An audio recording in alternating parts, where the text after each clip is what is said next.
To erase the one regret that had poisoned his entire life, Jansen slipped into the girls' locker room just as they were showering after class. Fresh from P.E., he crept along using the classic excuse of looking for a water fountain. The girls shouted for him to look away, and in that split second of distraction, he vanished into a small janitor's closet. He lurked in the shadows, watching intently. But make no mistake, he wasn't there to creep on anyone. He was hunting for someone specific. This was his second time in this exact place at this exact moment. The first time he was here, a nightmare had unfolded.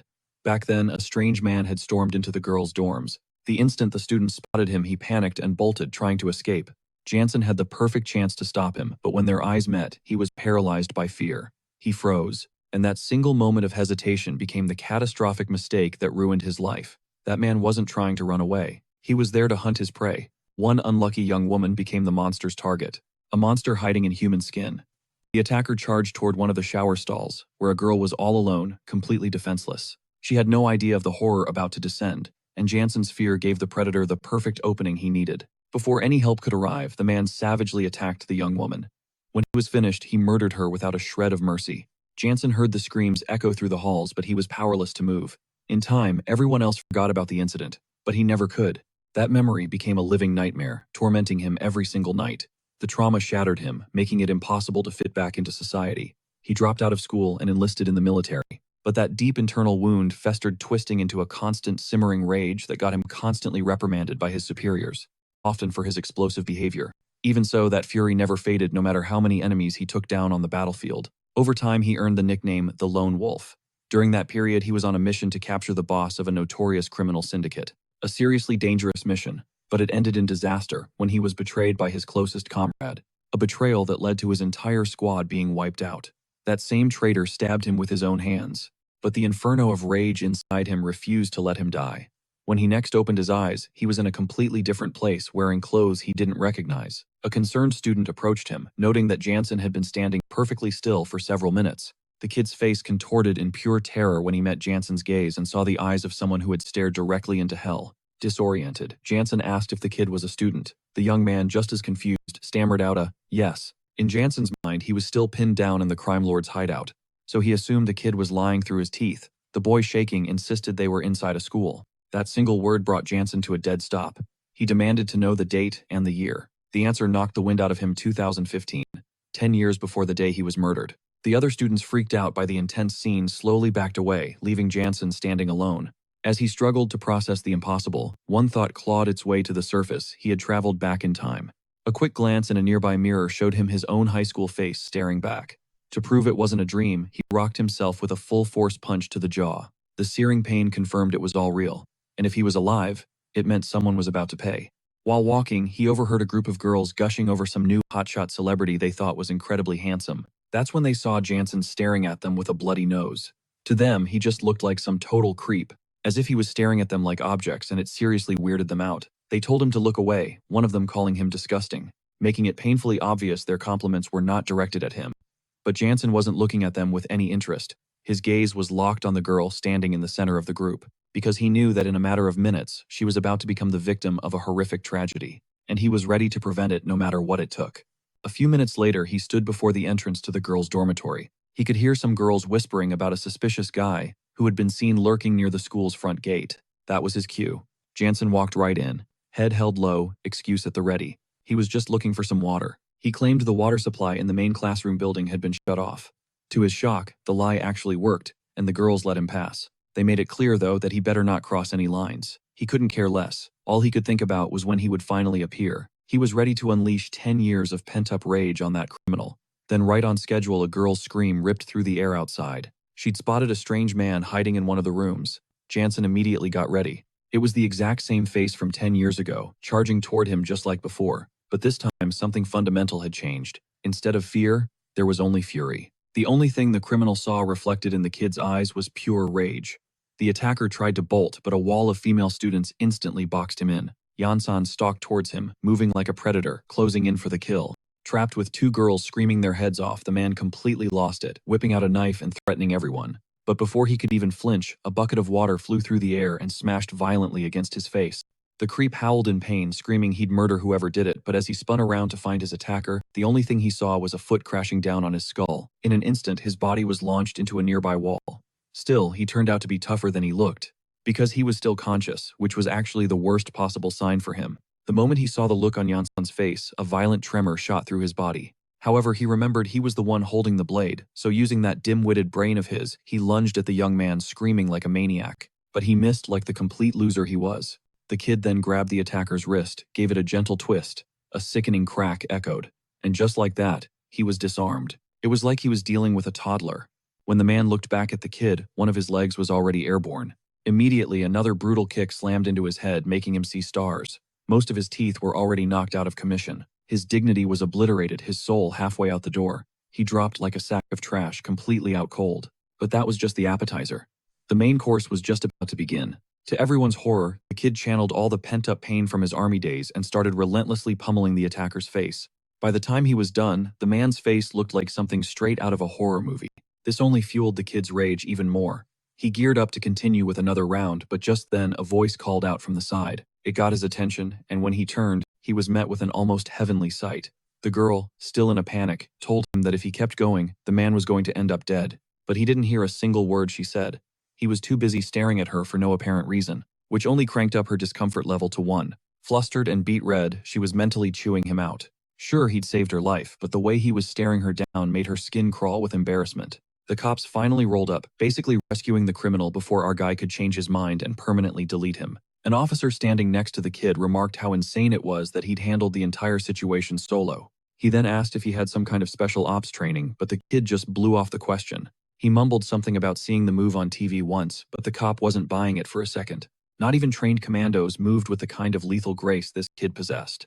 Without a word of warning, the officer suddenly lunged at the young man, but his hand froze just inches from the kid's neck. He stopped dead. The kid, unlike any normal person who would have recoiled in terror, didn't even flinch. Worse, his eyes projected a killing intent so pure and intense that the officer broke out in a cold sweat. The kid calmly reminded him that trying to choke out a civilian probably wasn't in his job description, but the officer could only focus on that overwhelming aura of death pouring off the kid's body, wondering what in the hell he truly was. In that instant, the purple-haired girl, still not completely dressed, bolted towards them. Having seen the officer's move, she jumped to the kid's defense, insisting she would testify on his behalf. It was painfully obvious this girl was starting to catch feelings for this dude, running on 2 brain cells, whose only hobby seemed to be turning people into autopsy practice. Our protagonist, meanwhile, had zero reaction. He just stared at her, completely baffled. It was like all that time drowning in violence had totally rewired his way of thinking. When night finally fell, the kid made his way back to his old house. He pushed the door open and saw his mom sitting at the table. The moment she heard his voice, she started in on him like usual. Surprised he even remembered where he lived, she pointed out how late it was and that she and his dad had been waiting for him for dinner. On top of that, he'd come home without his school bag, so she just told him to go wash his hands. Seeing her face after all these years, hearing those painfully familiar complaints, something inside him just shattered. The sudden show of emotion stunned his mother. He never ever acted like this. Her concern spiked when she realized her son was crying for no apparent reason and begged to know what was wrong, but the boy just choked out that it was nothing. They both sat down for dinner, but the woman was still on edge and asked if something had been bothering him lately. She guessed it was pressure from school, but he denied it. Instead, he promised her that from this moment forward he would start listening to everything she said, and that he would hit the books hard. The woman let out a soft chuckle, telling him she'd be happy if he just stopped making her worry so much. They weren't expecting him to become some big shot. They just wanted him to graduate so his dad could hook him up with a government gig. The kid savored every single second, remembering how she used to nag him just like this, even in the past. Later that night, he collapsed onto his bed, completely drained from the chaos he'd survived at school. Still, he felt happy. Unlike his past life, he no longer had to stress about a bullet grazing his skull at any given moment. He also couldn't quite wrap his head around the fact he'd actually died and rewound time. Then there were the people responsible for his death. He vowed to forge a new destiny, leaving zero regrets behind. The next morning, as he walked onto campus, the first thing he saw was the grumpy janitor giving him a thumbs up. It wasn't just him, even the girls were staring, calling him cute and whispering about him. And to top it all off, these weren't just any girls, they were upperclassmen. His teachers, who usually looked half dead, seemed to have a new spark when they saw him. Our boy, however, was not vibing with all this attention. He was getting just for saving one girl. Besides, something else was bugging him. And just as he feared the moment he stepped into the classroom, he walked right into it. The entire class was buzzing about yesterday's incident, about how he demolished the criminal and saved the girl. Just as he was about to sit, an excited classmate told him he'd witnessed the whole thing with his own 2 eyes, and was blown away by his insane skills. Our hero casually asked if he wanted to learn them, and the kid's eyes lit up with excitement. But no classroom is complete without a designated hater. This room was no exception. One classmate, totally salty about all the attention the protagonist was getting, told him to stop showing off and out of nowhere slammed something onto his desk. In response to the attitude, our hero calmly asked if he had some business with him, not realizing he was poking a ticking time bomb that was ready to explode. The kid with the glasses ordered him to hand over the homework from yesterday. What he never expected was that our protagonist had actually done the assignment for once and gave it to him just to get him off his back. But to his utter shock, the punk ripped the entire paper in two right before his very eyes. After tossing it onto the desk, he demanded he redo the whole thing immediately. Even the bald friend jumped up, screaming about what he'd just done, but the guy completely ignored him and locked eyes with our hero again, telling him he had until the end of the day to redo and turn in the homework. By now, the bald kid was losing his mind, shouting and asking if they were trying to start a fight, but the number one lackey shut him down instantly, reminding him he was nothing but a shrimp and that he needed to shut his trap and obey. The most shocking twist, our protagonist told his friend to calm down and agreed to their demand, but on one condition. The four-eyed loser had to apologize for what he just did. Still, the idiot, not taking him seriously, sneered and asked what he had to apologize for, so our protagonist shoved the shredded paper in his face, telling him he needed to say sorry for his trashy attitude. The lackey couldn't stand to see his boss treated like that, and like a good little lapdog, he offered himself up as a sacrifice for the protagonist to unleash his fury on him instead. As if. The goon was left in total shock when his punch met nothing but empty air. Fuming, he geared up to try again, but at that exact moment, another student walked into the room, and like a sick joke, the idiot threw his punch. Our protagonist ducked, and the fist sailed right toward the poor girl who had no idea what was happening. Thinking fast, our hero managed to save his classmate at the last possible second, but the moron still managed to graze his cheek and clip the girl in the face. That was a capital offense, and our protagonist was ready to deliver the sentence. In a flash of fury, he grabbed the goon by the same arm he tried to hit the girl with a single sharp twist yanked his shoulder from its socket. The next thing everyone saw was the muscle head on the floor, screaming his lungs out. Of course, Glasses couldn't just watch his minion get wrecked like that and grabbed a chair. But before he could even lift it, our protagonist shattered it to splinters with one kick. And he wasn't finished. He grabbed the four-eyed idiot by the collar, ready to give him a little makeover for acting so arrogant. But just as he was about to connect, a voice cut through the air, ordering him to stop.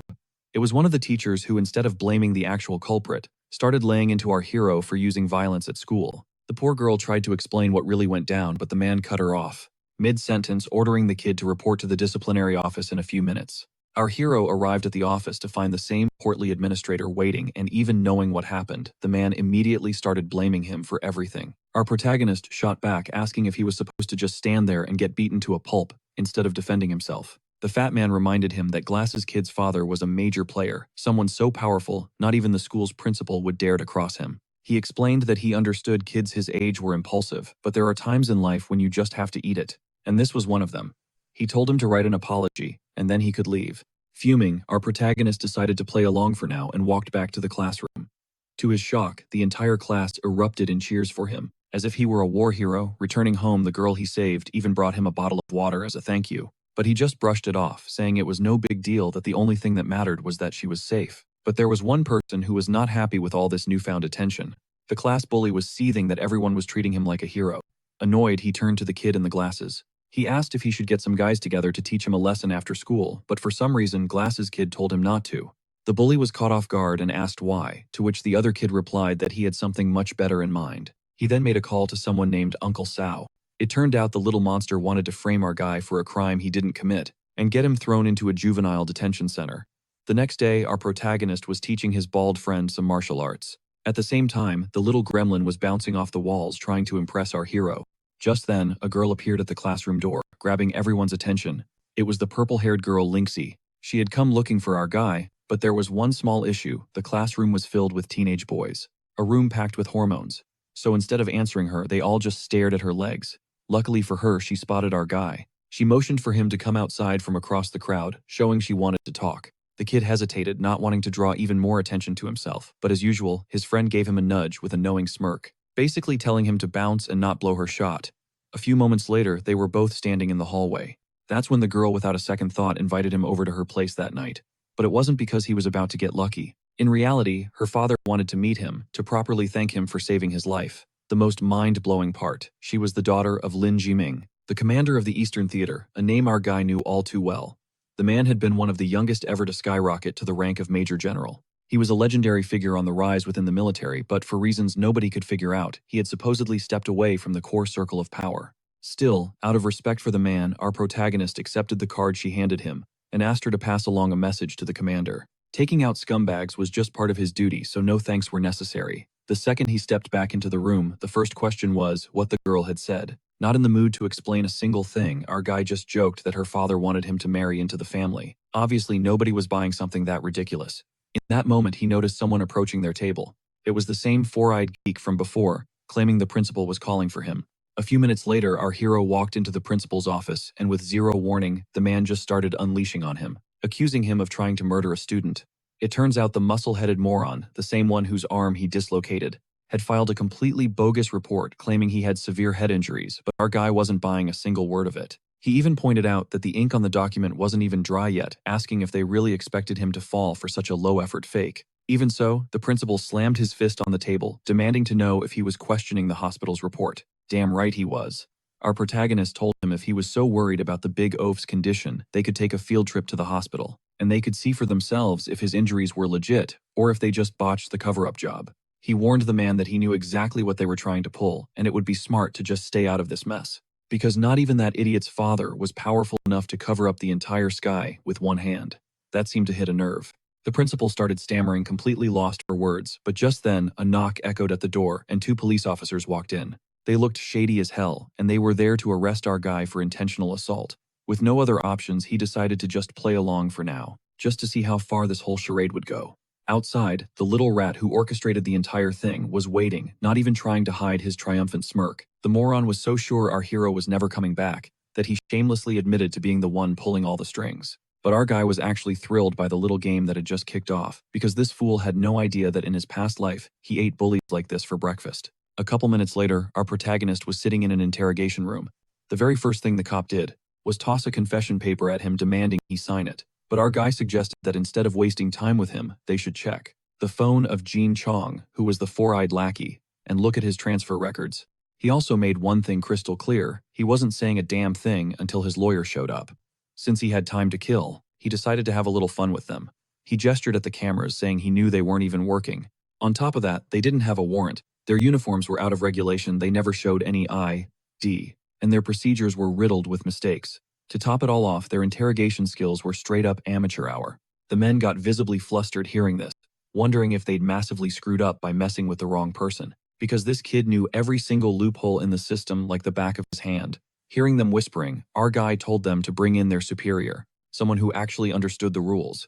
That's when a man who had been listening from outside the entire time stepped in. It was the chief of police, Don Lee. The sleazeball informed him that those rules don't apply to everyone. He explained that our hero's mistake was messing with dangerous people and ordered him to sign the paper, even promising to shave 3 years off his sentence if he cooperated.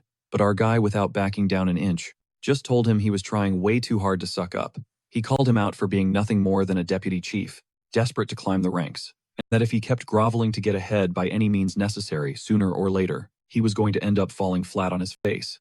That comment struck a nerve. The man lost his cool, warning the kid he was playing with fire. He was dead wrong if he thought they wouldn't take action against him. Just then he heard one of his goons tell him he had a call. When he asked who it was, he was absolutely stunned to hear that command headquarters was on the line. Of course, it was our hero himself, who had engineered that very call. The young man looked at the sweating idiot and told him to go on and answer the phone, since he wasn't planning on going anywhere. Seeing the look on our protagonist's face, the chief had a gut feeling this was not going to end well. But with no other choice, he answered the call, and the very first thing he heard from the other end made him even more frantic. Still. But the moron, completely missing the memo, started muttering some nonsense about proper procedure before he could even finish his sentence. 2 military officers stormed into his office. Turns out the man with the scar was one of Linson Band's subordinates, who had come down personally to retrieve the kid. The hefty officer, seeing them bust in like that, tried to whine about them breaking the rules, but the next thing he saw was a pistol aimed squarely at his forehead, and the man made it crystal clear this was just how he did business. A moment later, both men arrived at the interrogation room, where the young man was waiting for them, perched like a king, on top of the desk. Scarface, still fuming at the portly officer, demanded to know why they had detained the kid, without a legitimate reason, asking if he had a death wish for laying a hand on one of Colonel Lin's people.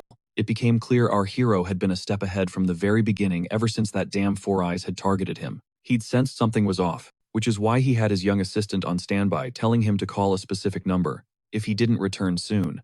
And now that the bastard had thrown the first punch, our protagonist had zero reason to hold back. By then, Officer Ji Ching-san had also composed himself and handed some papers to the hefty officer, ordering him to sign them and release the boy. The man didn't hesitate for a split second because compared to the Lin family, that four-eyed loser and his father were absolute nobodies. And with the military backing this kid, he understood this wasn't someone he could afford to mess with. So proving he wasn't as clueless as he looked, he decided to switch allegiances and started sucking up to the kid. A few minutes passed, and the two were seen heading back in a military vehicle. Inside, Officer Ji Ching-san was smirking at the young man, pointing out that the gun was completely empty, no bullets, so he hadn't technically violated any protocols. Besides, if they both kept their mouths shut, nobody would ever find out. When he finished, he turned to the young man to thank him for rescuing his commanding officer's daughter. Our protagonist, cool as ever, made it clear that the officer had also bailed him out, so they were even now. With a grin, the officer mentioned he'd heard the kid was ridiculously skilled for his age, and wanted to see for himself just how good he was. As he tightened his grip, our hero, knowing exactly what was coming, realized he was about to be tested right then and there.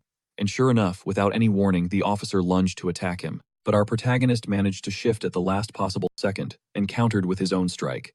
The man, equally swift, dodged it too. The driver reminded them they were approaching a military patrol and that they needed to cool it. The officer thanked him for the heads up, since if he got caught fooling around in the vehicle, he'd surely be forced to write another report. Our hero felt the same way, though he wasn't quite sure why, seeing as he wasn't in the army and didn't have to write anything. Moments later, they pulled up to the location. The officer motioned for the kid to head straight inside to meet the top dog. The officer himself hung back. The kid was a total handful, and his entire body was screaming in pain, a fact that even shocked the man. Not many people could leave him in that kind of state. Meanwhile, our boy arrived at the meeting spot and sat down across from the man in charge. The kid thanked him for the save, but the man shot back that he should be the one getting thanked. After all, he had protected the life of his only daughter. The protagonist's response was the same as before. He just felt that he was simply serving up justice. Even so, the man was seriously impressed that this kid had charged head-on at a thug, who was armed with a knife, all to save someone. Suddenly, he produced a classified file and slid it across the table. It turned out the papers were all about the guy with glasses and his father, who'd been under surveillance for a while now, for their dirty business and hidden agendas, and how they'd been suspiciously expanding their connections. The man explained, their plan was to cut them off completely and soon. He promised the kid that they would get payback on those two for what they'd pulled that day. But our boy had something else cooking in his head, because in his previous life, right around this time, that very man had been arrested for his crimes. Back then, however, a cool $6 million in bribe money had mysteriously disappeared, only to be found later in the ruins of the mansion belonging to the Yang family.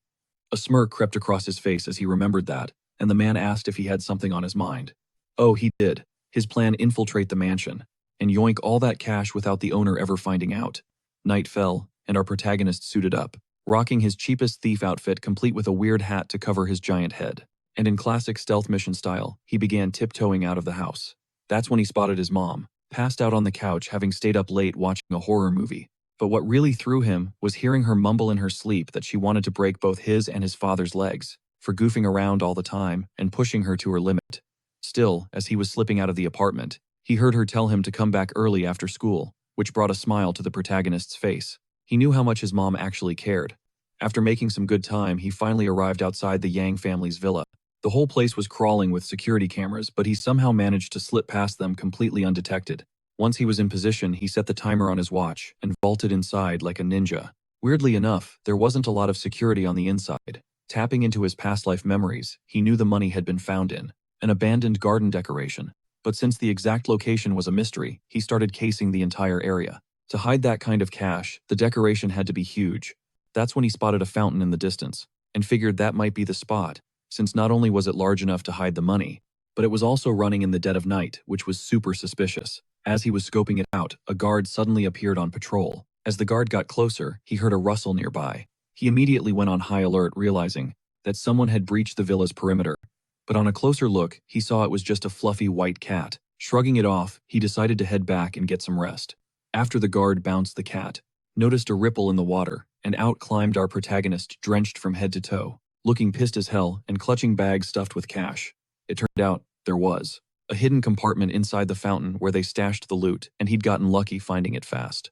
But another problem popped up. 6 million in cash was a lot bulkier than he had imagined, and it wasn't all going to fit in his backpack. That's when he spotted something in the distance, and a brilliant idea sparked. A moment later, he was strolling out of the villa, pushing a cart overflowing with money.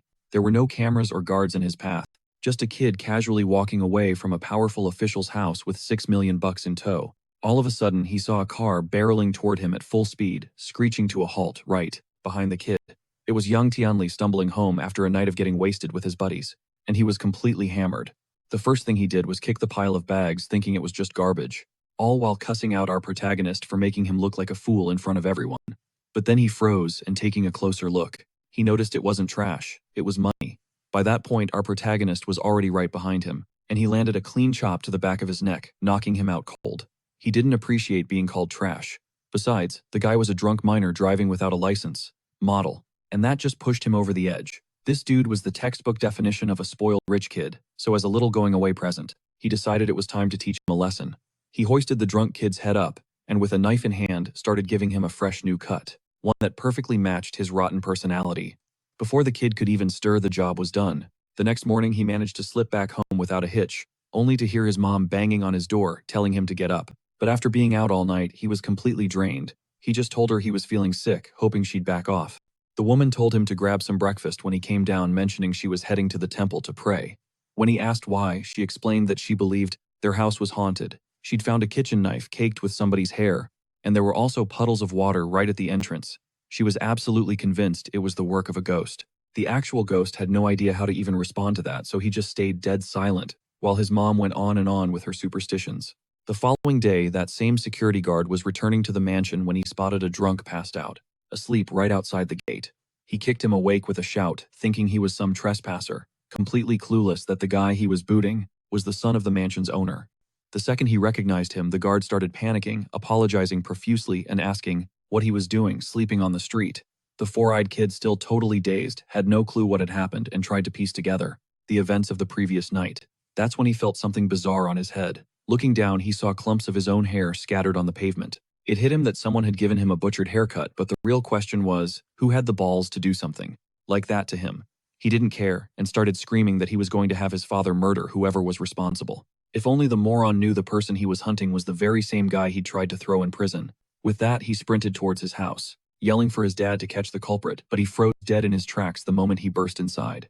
His father was in handcuffs, being led out by two officers. The young man tried to block their path, demanding to know who they were and where they were taking him. One of the officers calmly explained they were from the Anti-Corruption Bureau and were there to arrest him on suspicion of major felonies. The kid just stood there, frozen completely, at a loss for words. His father told him there was no way out of this and pleaded with him to take care of himself, because he was certain he wasn't coming back.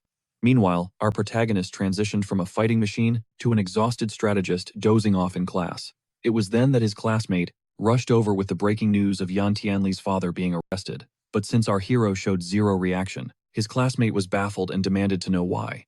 The reality was he himself had played a direct role in that outcome, but all he offered was a simple line about how, when you do too much dirt, it eventually comes back to bite you. Then he told the guy to beat it because he was exhausted.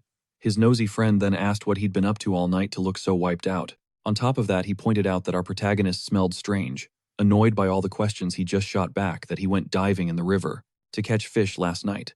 A couple of hours later, he was seen walking back home, when he overheard the news of the arrest spreading like wildfire. This got him thinking, because thanks to his interference, that man was arrested way ahead of schedule. Plus, the money he snatched was never supposed to be his, and he started to wonder if all these changes might seriously mess with the original timeline.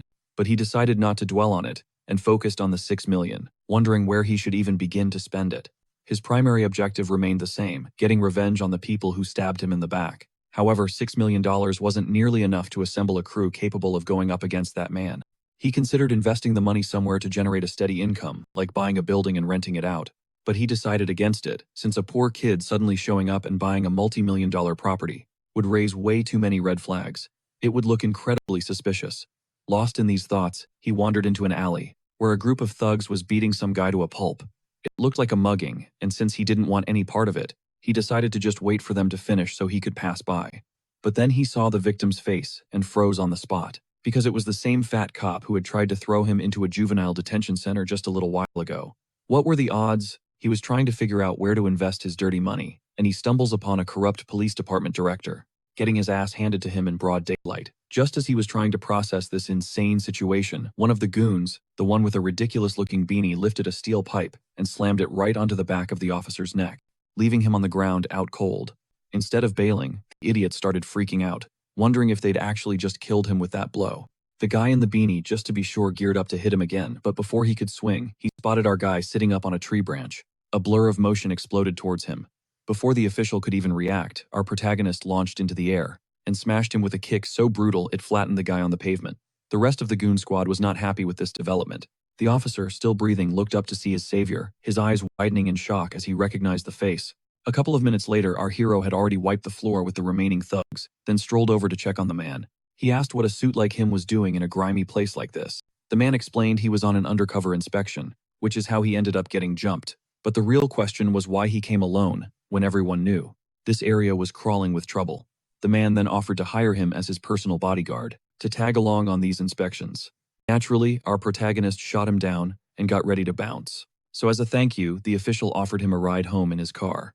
A short while later, they were cruising towards our hero's place, while the official whined about how mercilessly the thugs had beaten him. He genuinely thanked the kid for saving his life, admitting he'd probably be laid up in a hospital bed without him. But our protagonist wasn't interested in a pity party, and reminded him that the old district's security was a complete disaster that needed a total overhaul. The man agreed, but pointed out their hands were tied. They couldn't make a move without getting the green light from Officer Lin first. Our hero told him he knew that, but since Officer Lin was swamped with other problems, they needed to handle things themselves.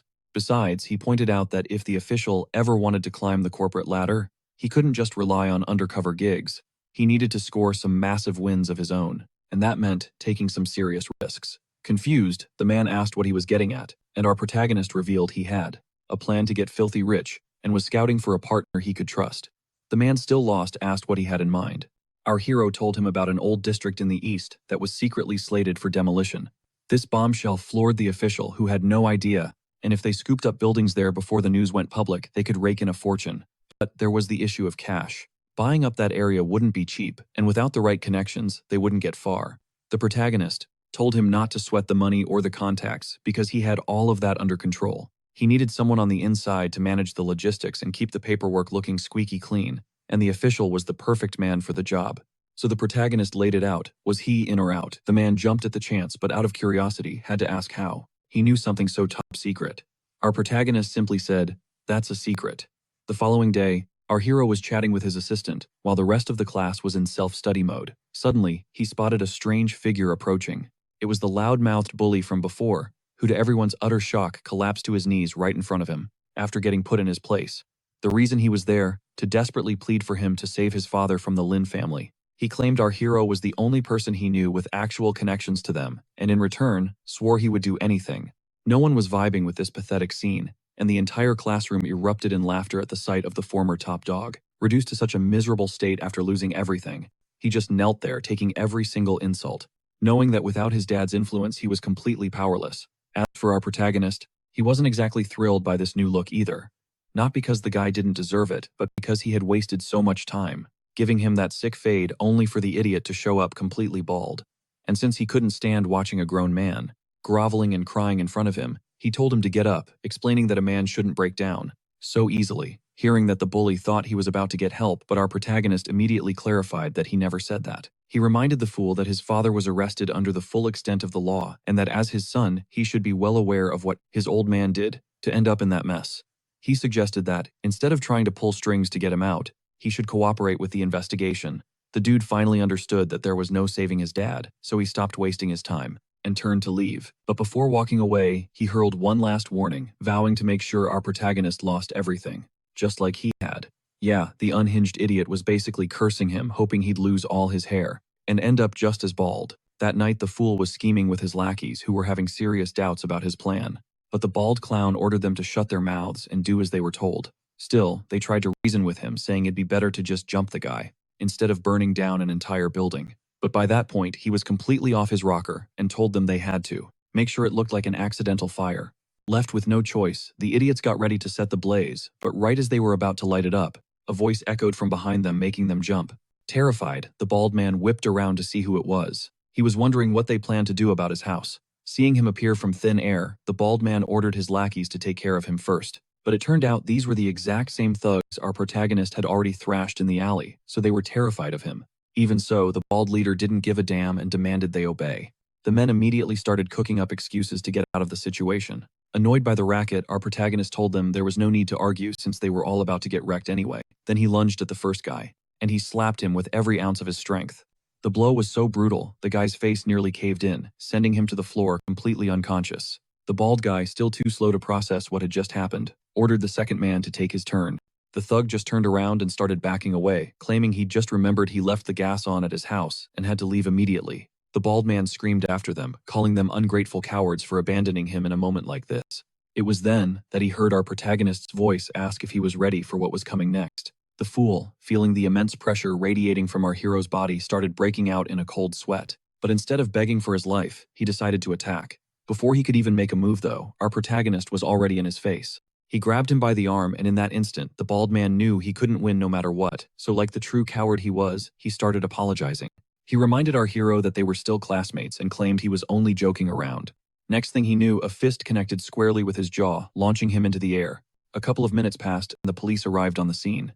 It was the same hefty officer named Don Lee, who had recently tried to lock the kid up on fake charges, and he ordered his man to arrest the young man for trespassing and assaulting a civilian. But he wasn't talking about our protagonist. He was pointing at the bald guy whose face was completely swollen from the beating and who was asking why he was being arrested. Screaming that he was the one who got jumped, he started cussing out the officer, trying to pull the "do you know who my father is" card. But the man, used to hearing all sorts of trash talk, didn't even flinch. He simply told him that it seems his father forgot to teach him this. But in moments like this, you had to watch before you spoke. As a final jab, he told the guy he'd been playing with fire. And this was the endgame.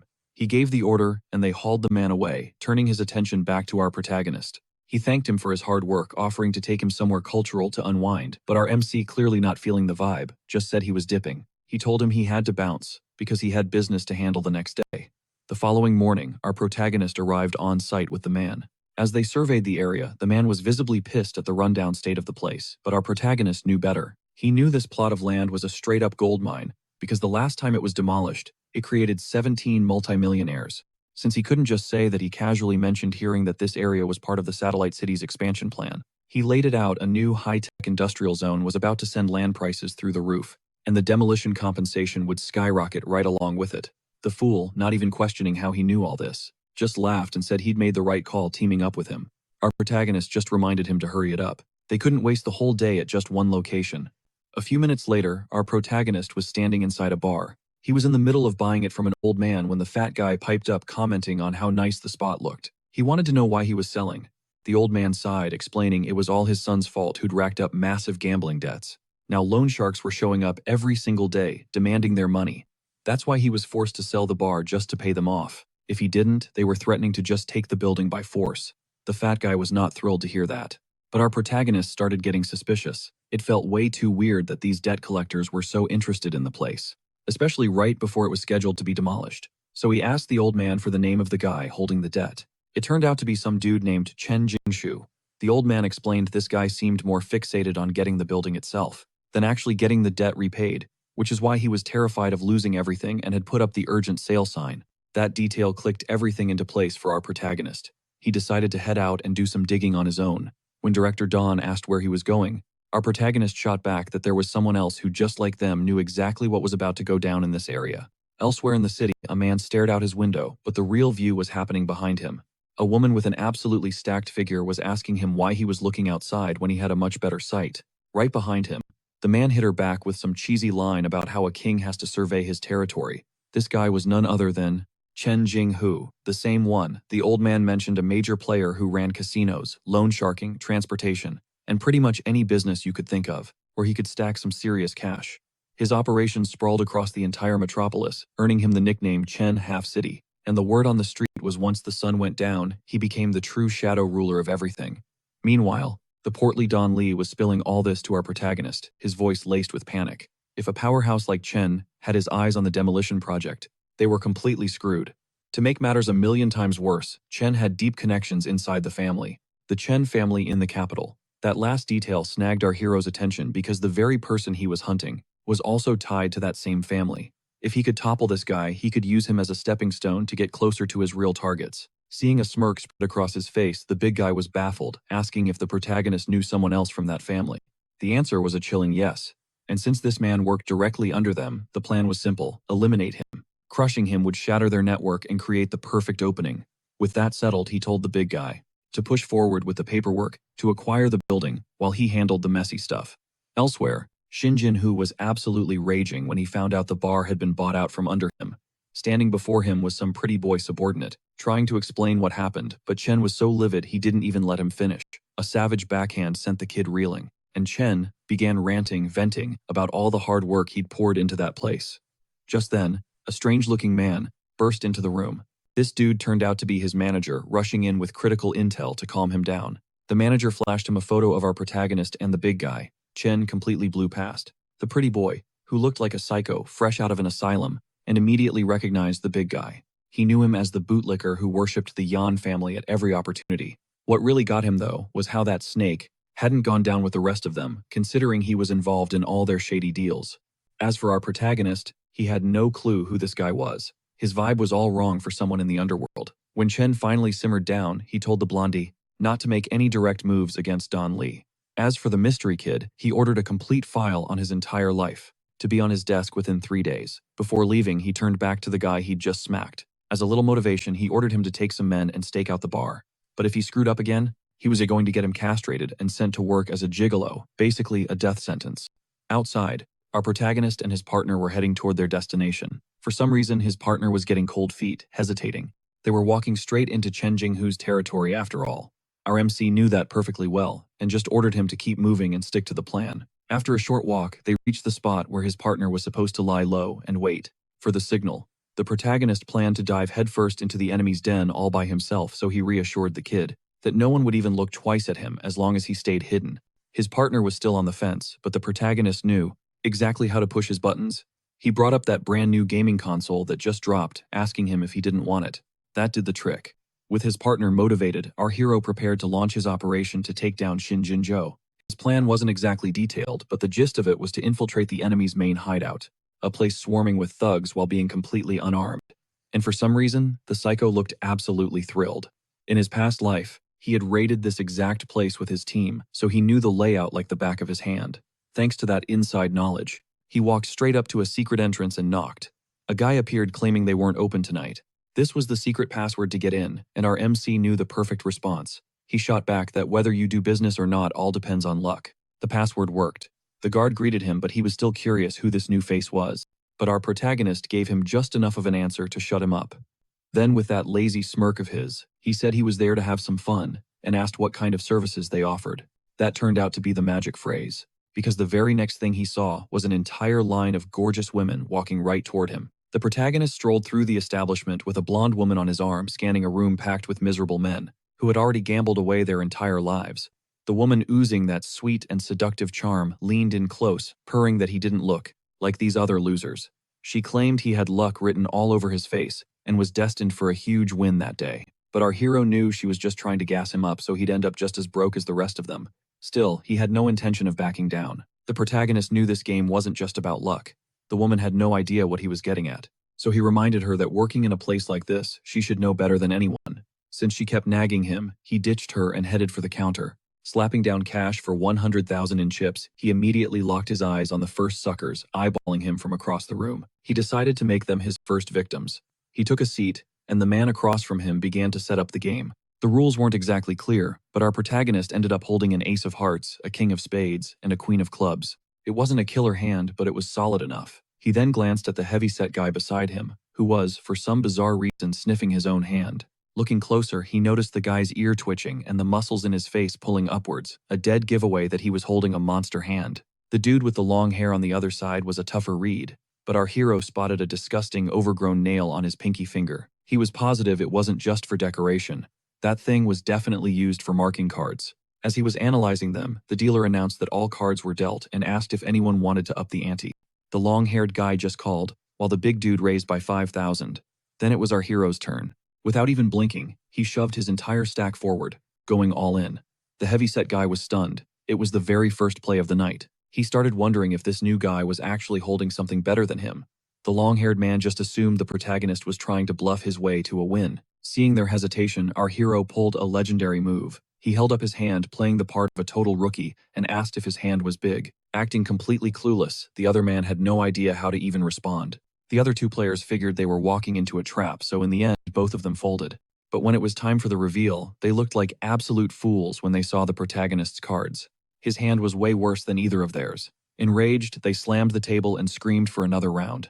But by that point, our protagonist was already walking off with his mountain of chips. Just then, that same blonde came running toward him. Her eyes lit up, absolutely gleaming at the stack of chips he was carrying.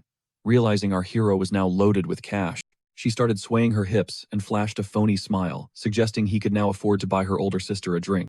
But our protagonist just called her ma'am, making it crystal clear he was still in school, so she needed to keep all that bouncing far, far away from him. That was the absolute last thing the woman wanted to hear. Ignoring her wounded pride, the protagonist asked where he could find some faster-paced games. The woman, still seething from the ma'am comment, forced a smile and led him to a table where she was certain he'd lose it all. It was a dice game, where the goal was to guess the correct numbers to win. While all the idiots around him were screaming, our protagonist simply focused on the sound of the dice tumbling inside the shaker. And somehow he managed to pinpoint the exact numbers. Feeling lucky, he bet everything he had and shockingly won. It turned out this wasn't even his first victory. He'd been cleaning out multiple tables at the venue, which had the manager absolutely furious. He was the one who'd have to explain this to the boss, but our protagonist couldn't have cared less. He demanded they start the next round because he had no time to waste. But someone had been watching him the entire time. And that someone was none other than Chen Jinghu, who was losing an absolute fortune thanks to our protagonist. Livid, he ordered his manager to call in the Japanese table. But by then, our hero had already won several more rounds and had millions sitting in front of him. The poor manager was on the verge of tears. And everyone in the room knew why. After losing this much money, the casino would probably sell him off to some loan sharks to cover the losses. Suddenly, the doors swung open, and in walked a dangerous woman flanked by two bodyguards. Just seeing her from the back, it was clear she was not someone the protagonist could easily mess with. She ordered the dealer to step away. She would be handling things personally. She then fixed her gaze on the protagonist. For a moment, they just stared at each other, and he felt a strange sense of déjà vu, like he'd seen this woman before. It was then that the manager introduced her as Miss Nohama Chizuru, who would be taking over the game from now on. That name hit the protagonist like a freight train. This woman was supposed to be in the Golden Triangle, and he knew he was right, because one look into those razor-sharp eyes was all the confirmation he needed. This woman was without a doubt trouble walking on two legs. After that, the scene shifts to another location where someone appears to be discussing an important matter. That someone was our same hero, who by the looks of it was on a date with a certain person, and that person was the exact same dangerous woman.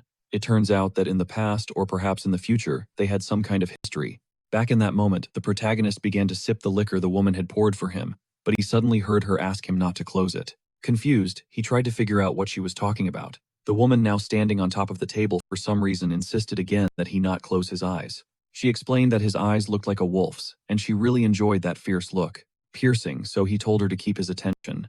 Watching her, he thought she was like a dangerous predator, one trying to trap him in her claws. For her part, she swore she wouldn't dig into his secrets, claiming she just wanted his company for the night to make him feel good.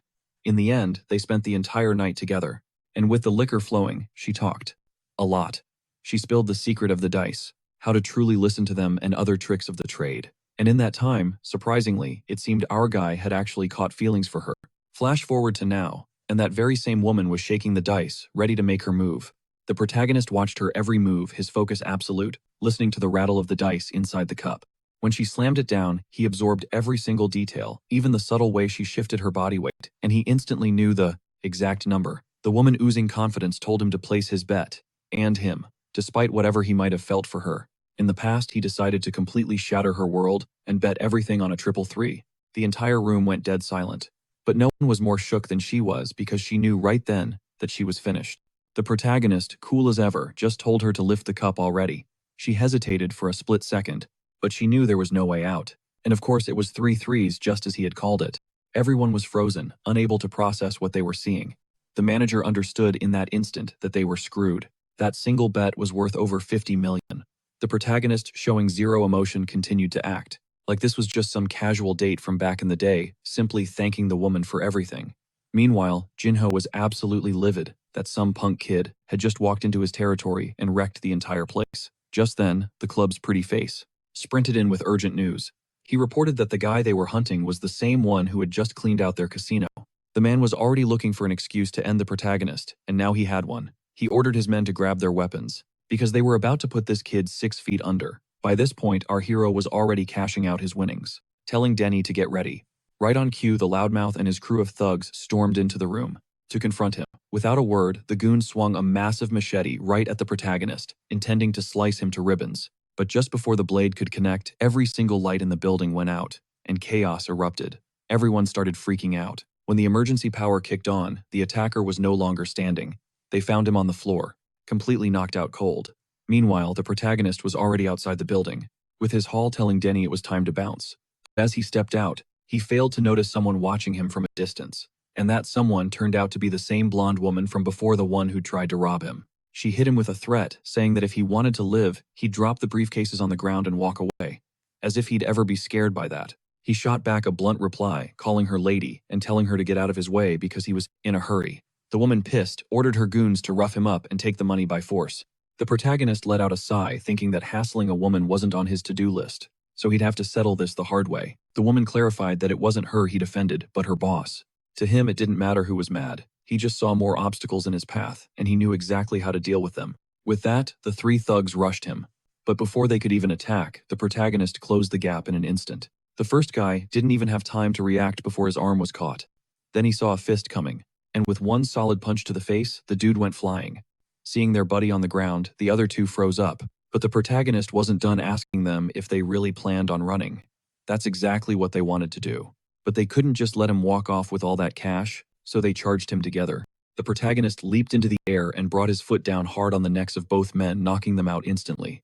And just like that, all 3 were out of the fight, leaving only the woman, who was now trembling with fear. The protagonist, not caring that she was a woman, made it clear that it was her turn to take a nap. The poor girl, completely terrified, just burst into tears and sprinted away. The protagonist, true to form, didn't waste a second trying to stop her. What did surprise him, though, was how insanely fast she could run in those heels. At that moment, Denny popped out from his hiding spot.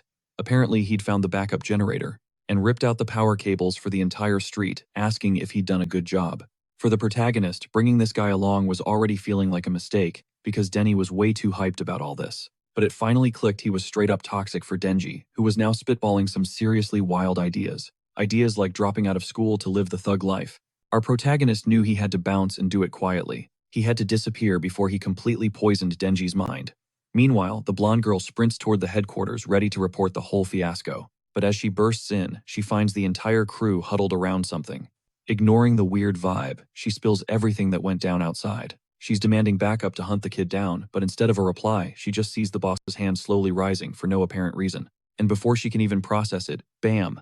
He clocks her across the face, pinning the blame on her for letting the target escape. The girl scrambles for an excuse, but the man silences her, claiming he's already watched the security footage. He calls her out for getting way too chummy with the boy, accusing her of being a double agent. She frantically denies it all, swearing her loyalty to her master. The guy couldn't care less. He needed someone to take the fall, and she was the perfect candidate. Flawless. He signals his men to drag her away, and since this was a special situation, he tells them to get creative. Force her to sing, to spill every last detail. A cold dread washes over her as his words sink in. Begging would be pointless now. The goons were already eyeing her like a new chew toy. The next morning, both our boys are sitting in class. Denji is completely passed out after pulling an all-nighter. Our protagonist, on the other hand, is already plotting his next move, calmly checking the progress on that demolition site. The vibe was good, but he knew better than to push his luck and decided to pump the brakes for now. Because soon the demolition would be public knowledge, attracting bigger sharks, a fight he wasn't ready to pick just yet. Since he was sitting on a decent pile of cash, he decided to funnel it into a security firm and scout for people to help him run the show. He was already running through a list of names. But just then, his teacher materialized in front of him, snapping him out of it and demanding the answer to a question, the one he had just explained. Our hero's response, bananas. The teacher just stared, a look of pure disbelief on his face. He was convinced the kid was a complete moron. He went off on him, reminding him he was always ditching class and never paying attention. He warned that if this kept up, he'd completely bomb the entrance exams. But our protagonist was unfazed, doubling down that his answer was 100% correct. The teacher, fed up with his nonsense, finally exploded, yelling that he wouldn't let him tank the class average. So he slapped him with remedial lessons after school. That was the absolute last thing our guy needed. He desperately pointed at Denji, who was dead asleep, asking why he wasn't the one getting chewed out. The teacher told him to just listen. The dude was sleep studying, murmuring complex math equations in his dreams. To make things infinitely worse, our protagonist then overheard that Denji was one of the top students of the entire year. We're talking straight A genius level grades. It finally clicked. He dragged an elite tier student into his chaotic mess the night before. At the end of the day, our hero shuffled out of the classroom, but he still had to face the music at his extra lessons. He walked into the room only to hear someone pipe up that he was late. Annoyed, he just muttered, he was busy. But instead of a lecture, the girl dropped some clever line that went completely over his head. Hearing that voice, he snapped his head around, needing to see if it was who he thought it was. And yup, it was Lingxi. The second he saw her face, his whole vibe shifted. He figured she was in there for tutoring too, but then he found out she was actually the teacher for the course. He was completely floored. He couldn't wrap his head around how a student could suddenly be a teacher at her own school. The explanation was brutally simple. She had the best grades in the entire institute. This revelation made our protagonist seriously question what kind of high-level prodigies he'd been surrounded by this whole time. And the craziest part, her role as his personal tutor was no accident. The moment she heard he'd be in this class, she went straight to the principal. She specifically requested to be the one in charge of teaching him. In that instant, she grabbed him by the tie, letting him know she had orchestrated all of this just for him. Our boy was already on edge, realizing that she had practically been stalking him. But now seeing her make such a bold move, a genuine fear started creeping in. But she had zero plans of letting him go that easily. She yanked on his tie, pulling him even closer. Then she leaned in right next to his ear and began to whisper that, for today, she was in charge, which meant he had to obey her every command. Our protagonist, blushing like crazy, was totally speechless. He didn't have to say a word though, because she immediately switched gears. She pointed out how red his ears were, wondering out loud if he had a fever since his whole body seemed to be radiating heat. This girl was a certified menace. She was savoring every second of torturing this poor guy, even commenting on how she never thought his poker face could crack so spectacularly. Fed up, he scraped together some courage and managed to stammer out that she was here to teach him, so they should get started, asking her to please let go of his tie. But this girl was not done with him, not even close. She just tightened her grip on the fabric. Since he seemed so eager to learn, she decided to make it fun and started spewing absolute nonsense, asking him to calculate something for her. She told him to imagine his body weight was the friction coefficient of her hand pulling his tie was, and the force of his resistance was c. She wanted to know the value of the force she was using to pull him. Not him, not anyone could figure out what the hell this girl had just said. Our hero had to remind her that she was asking this of a failing student who didn't even know basic math, and suggested they start with the absolute basics. Luckily, she didn't cook up some weird punishment and actually agreed, partly because she'd had her fill of messing with him for the day. The scene changes to her writing on the chalkboard. Still, you could tell she was a little let down probably, because our protagonist didn't even try to sneak a peek at her while her back was turned. Since he wasn't going to make a move, she decided she would. With a cheerful tone, she called him to the front to find the domain of the problem she'd written. For him, that was impossible. He didn't even know what a domain was. The girl was totally shocked, asking if he'd been living under a rock his whole life, since he didn't even know the fundamentals of math. Burning with embarrassment, our protagonist looked away, his mind flashing back to the years he'd spent living like a maniac hunting down criminals. To vent her frustration, a move that completely scrambled his brain, but that was a total non-issue for her. In fact, it played right into her hands. It just meant they'd get to spend more time together. Seizing the moment, she slid right up to his desk and swore she'd do whatever it took to help him ace his classes. He was grateful, but he had one unspoken request: that she stop getting so close to his face every chance she got. He was a teenager now, and his body was starting to react in ways he couldn't control. He was terrified of getting embarrassed, but obviously he'd never dare say that out loud. The girl, however, found yet another excuse to invade his personal space. This time she pointed out his long bangs were blocking his view, offering to clip them back for him. It was getting weird even for him. This girl had gone from yanking on his tie to playing with his hair, and who knew what she'd cook up next if he didn't make a run for it. The most terrifying part, our protagonist was actually starting to get scared of her.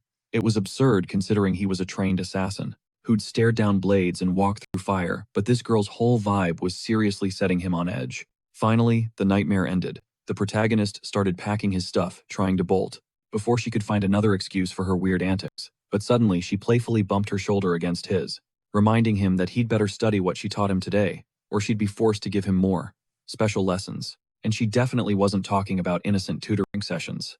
A few minutes later, they both left the school. Lynx tried to start a conversation, but our protagonist completely stonewalled her. Seeing his cold shoulder, she asked if he hated her for some reason, or if he just disliked having her around. He made it clear that wasn't the case, which prompted her to ask if he really didn't despise her. With that confirmation, She said there was something she needed to tell him, and she cut right to the chase. She confessed her feelings. The protagonist's mind went blank for a second. Then he broke into a cold sweat as her words hit him. The dense guy couldn't figure out how he'd missed it. Even though she'd been throwing signals at him for ages, his brain just couldn't compute. He just stared at her as the young woman poured her heart out, explaining that's why she'd been so desperately trying to get his attention. She knew it was childish, but she didn't care. She demanded an answer, asking if he felt anything for her at all. The protagonist saw the raw honesty on her face and realized this was the first time in his entire life anyone had ever confessed to him like this. He had no idea how to respond. In the end, he chose to be blunt. He thought she was a good person, but they were walking completely different paths, and he refused to drag her down with him. After that, he turned and started to walk away while the girl completely misunderstood his words, thinking he meant he'd mess up her grades, telling him not to worry about that. Elsewhere in the city, inside a massive mansion, a man was talking with someone, his disappointment crystal clear. He'd been failed. This disappointed man was none other than the same VIP who had been utterly humiliated by our protagonist not too long ago. Chen Jinghu, who was standing next to a strange blonde guy known as Master Chen. The man was seething. They had let the protagonist snatch that bar and the nearby buildings right out from under them. And to top it all off, he, Chen Jinghu, had been bodied by that same high school kid. He tried to explain that the protagonist was a demon in a human's body, but the blonde man wasn't hearing any excuses, and made it known that results were the only thing that mattered to him. He also reminded him just how valuable those buildings were, since they had plans to use them for storing important and most likely illegal things. Then he asked if he had any clue what would happen if his father found out about this mess. Terrified, the man dropped to his knees in front of the blonde, begging for another chance, and promising he would find a way to get those buildings back. Luckily for him, the blonde decided to keep this disaster from his father for now, and gave him one more shot, but he made one thing perfectly clear. The next time he showed up with more excuses, that spot on the floor would be stained with his brain matter, instead of the wine he'd spilled earlier. After dropping that threat, he ordered him to get lost before he changed his mind, and strangled him right then and there. Once the blonde man was alone, he started piecing the situation together. Some strange kid named Jansen had popped up out of nowhere, and for no apparent reason, decided to go against the Chen family. This was starting to pique his interest. Outside, Chen Jinghu dragged his beaten body toward the car, unleashing all the frustration. From the verbal beatdown he just got from the blonde onto the two poor guys helping him, the one in the back was getting the worst of it, because on top of carrying the injured man, he had to endure his screaming warning him not to drop his shoe. According to him, that single shoe was worth more than the man's entire life because it was a limited edition, but none of them knew that shoe was anything but ordinary. There was something hidden on the bottom, and that something was broadcasting their entire conversation, straight to our protagonist who was in his room catching every single word. At first, all he could make out was some guy screaming his head off, but then a familiar name sliced through the conversation: Master Chen. The very same man responsible for his death in his past life, and apparently this monster had given out some kind of mission that seemed to have his name written all over it. This sent a jolt of fury through the kid, confirming his deepest fear that man was in this world too. Seething with rage, he stormed towards the door, ready to settle this blood debt for good. But he froze just before stepping out, realizing he was acting on pure impulse. That man wielded immense influence. Just getting near him wouldn't be easy. Besides, a simple death was far too merciful. He wanted to make him suffer before kicking him straight down to hell. Thinking with a cooler head, he took a deep breath, forced his body to settle, then returned to his bed, and began masterminding the utter destruction of the entire Chen family. With the cash he had on him, only one play made sense: to forge a new force, one with absolute loyalty to him. Because trying to take on an organization that huge by himself was a suicide mission. He was going to need backup. The following day, at the military firing range, our protagonist was just unloading clip after clip into a target that barely resembled a target anymore. It looked more like a victim of his raw frustration. Behind him stood Linzenban's subordinate, Captain Hichan-san, and his own underling. The captain was floored. Our protagonist could shoot better than the fool standing right beside him. That comment seriously ticked off the other guy, who was fuming that his years of training were being compared to a high schooler. But he wasn't wrong. The target had a single hole drilled dead center in the head. The man couldn't deny it. The protagonist was a natural-born marksman. Still getting shown up by someone with no formal training or experience was infuriating.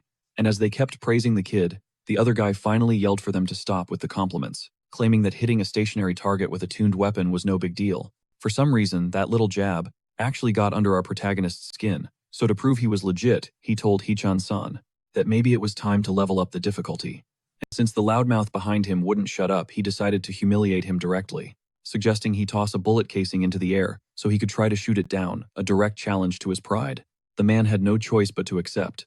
Besides, what were the odds some student could actually hit a target that small? In midair, this was the perfect chance to put him in his place. With that, he flicked the casing skyward. The protagonist, without so much as a blink, raised his firearm and fired.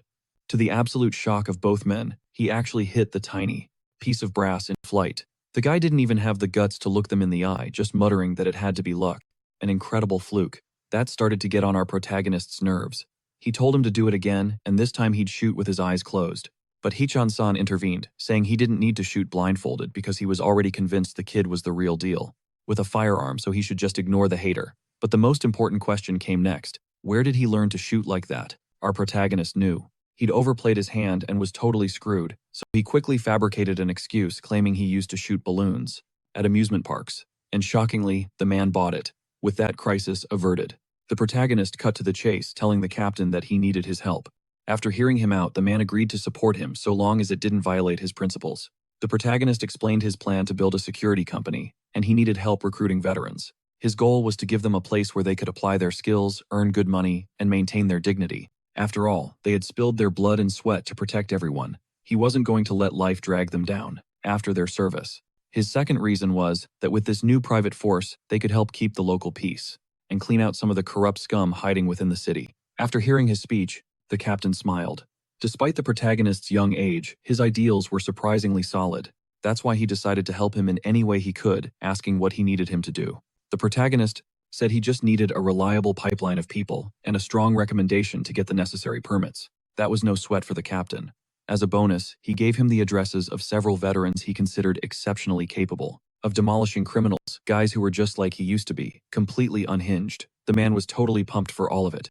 The next day, the protagonist arrived at the address of the first recommended veteran. He wanted to talk with him and see if he was the kind of soldier he was after. Upon arriving, he found a rundown, shabby workshop, and inside, a man was fixing a washing machine or something similar.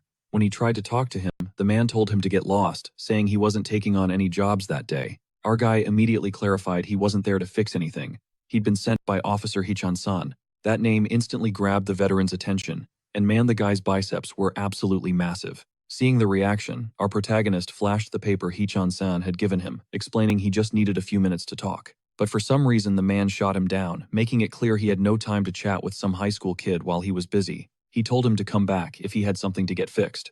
The irony was thick because fixing the man's current situation was exactly why he was there. The veteran was confused, so our protagonist gestured around the trashed workshop, pointing out that the guy was obviously struggling with money, and he just might have the perfect solution if the vet was willing to hear him out. The man, figuring our protagonist was just some punk looking for trouble, squared up to teach him a harsh lesson for wasting his time. But our protagonist didn't even flinch, telling him he wasn't there to mess with him. He cut straight to the chase, telling the man he wanted to pay him well in exchange for his loyalty. The veteran was still skeptical. Money and loyalty were the last things he expected to hear from a kid dressed like that. But to amuse himself, he agreed to listen on one condition. Before they talked, our protagonist had to prove he was worth being loyal to. Our protagonist was thrilled to accept. After all, a ferocious beast can only be controlled with a whip, though the way he said it seriously ticked off the veteran. Since it was a duel to test strength, the man chose the most powerful weapon at his disposal, a pair of chopsticks lying on the ground. And shockingly, the kid wasn't fazed at all, even striking a confident pose as he picked them up. With both of them ready, the veteran laid out the rules. The first one to drop their chopstick loses. Our protagonist had no objections and made it clear the guy shouldn't hold back just because he's a student. In a flash, they both launched themselves at each other like madmen. Our protagonist, aiming for a quick finish, leaped up to attack from above, but instead of backing away, the veteran blocked the strike with his own chopstick. It was incredible that the flimsy stick didn't shatter on contact. The veteran was impressed by the protagonist's strength, but as he admired it, he dropped his guard. Our protagonist seized the opening, firing off a kick toward the veteran's exposed side. Even so, the man was quicker than he looked and managed to dodge at the very last second. The fight continued, and our protagonist started taunting him, saying he wanted to see if the guy was as good at attacking as he was at blocking. The man gladly accepted the challenge and decided to show him just how skilled he was on offense. He charged at our protagonist, and using his full strength, tried to jab the chopstick into his eyes, but our protagonist skillfully dodged every single attempt. He then saw another opening in the veteran's stance and launched another kick, this time aimed at the man's hand. He managed to knock the chopstick loose, but instead of falling, it went flying like a projectile. Just then, a little boy, apparently the veteran's younger brother, appeared, standing exactly in the chopstick's trajectory.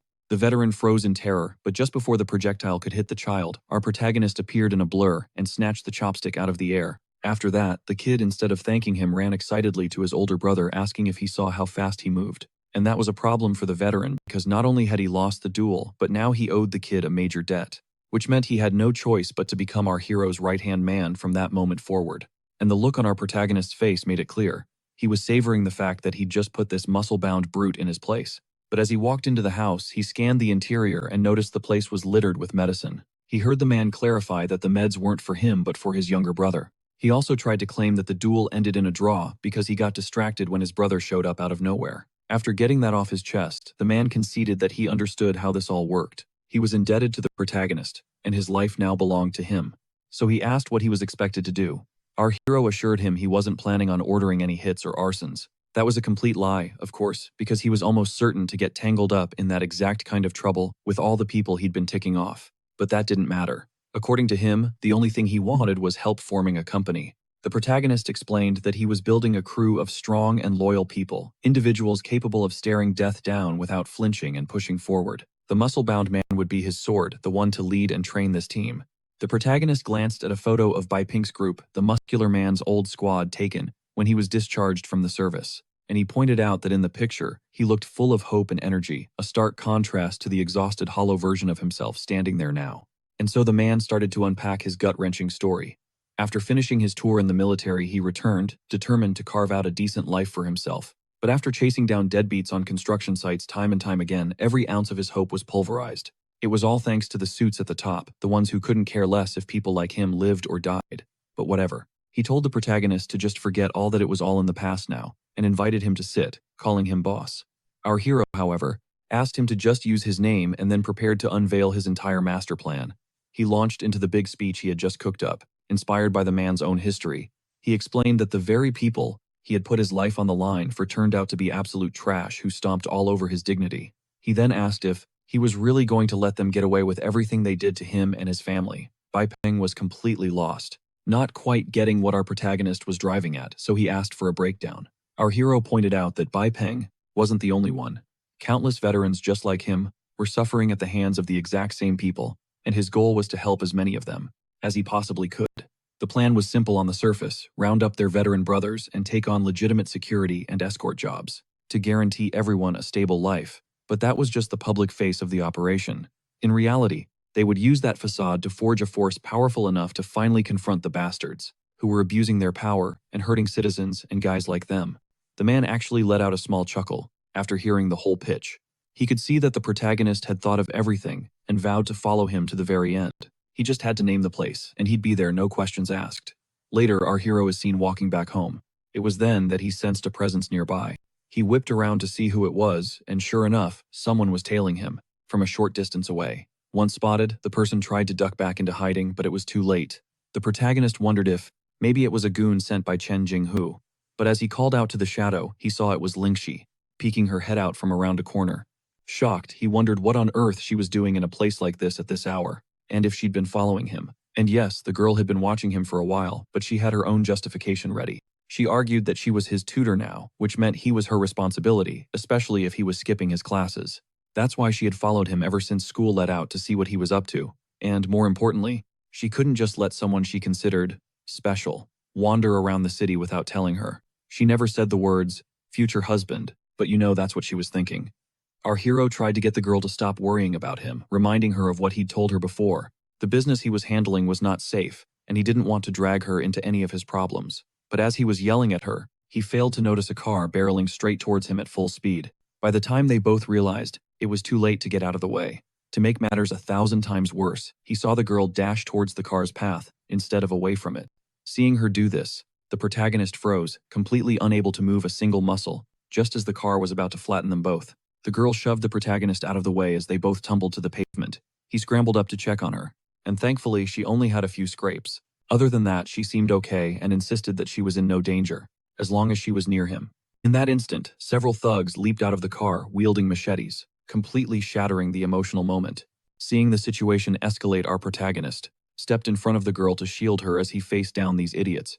In a flash, all the goons charged him, With their weapons raised, the protagonist was absurdly fast and began to dismantle them one by one with his fists, even landing in a brutal uppercut to some bald guy's jaw. These thugs were a joke. None of them could even get close to him. But in the middle of all the chaos, one of the goons managed to get behind the protagonist and was about to slice him into ribbons.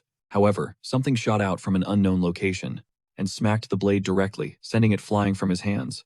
Even the bald dude was paralyzed when he saw that. Another one of the clowns told him to look at the blade, and when he turned, he saw a bullet embedded in the metal. As they tried to figure out who could have done that, they heard a voice ring out from one of the buildings. Turning, they saw a couple of guys warning them not to wave those weapons around in front of Miss Chen. The leader of the newcomers gave them a clear ultimatum. Crouching down, he revealed a pistol and made it plain that they had only two choices: get lost or get dead. In a dimly lit hospital corridor, Jansen weighted his body heavy with exhaustion and worry. A painful memory flashed in his mind, the image of Lingxi's injured and vulnerable eye. His hand tightened into a fist, trembling with a rage he could barely contain. And in the silence, he swore a brutal oath to make whoever did this to her pay 100 times over. The sound of a door cracking open shattered his dark thoughts as a nurse stepped into the corridor. Jiansan shot to his feet and raced towards her, desperate for an update on Lingxi's condition. The nurse assured him the wounds were only skin deep and that she just needed to stay for observation. Then she asked if he was a relative since they needed to complete the admission paperwork. The question caught Jiansan completely off guard. He lowered his head and quietly admitted he was just her classmate. In the clean, quiet hallway, Jiansan watched as two men approached. He steeled his resolve, thinking, "I am her family." All at once, an older man materialized in front of him, and Jiansan recognized him with a jolt of shock. It was Lin Seiban.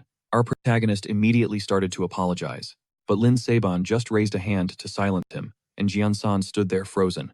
The scene cuts to the hospital room, where Lingxi lay in bed with her arm bandaged. She was holding her father's hand, the very same Uncle Lin Seiban from the hallway, and telling him she was fine. She insisted that her injuries were minor, and that she'd only fallen by accident while protecting Jiansan. Her father just sighed, his face etched with worry. After apologizing again, Lingxi's curiosity kicked in. She demanded to know who the armed men were that saved her from those thugs, asking if they were part of her father's unit. Lin Saban's gaze grew heavy as he revealed they were family. Utterly confused, Lingxi had no idea what he was talking about. As Jiansan listened from the doorway, Lin Saban stepped in to reassure her, promising that he would take care of this complicated situation. In that moment, however, Jiansan understood the rumors were all true. The Lin family was on a whole other level of powerful. Lingxi's dad told her to get some rest and promised he'd be back to see her tomorrow.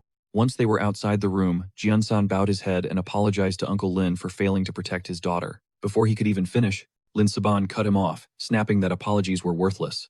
Right now, Jiansan desperately insisted that everything was his fault.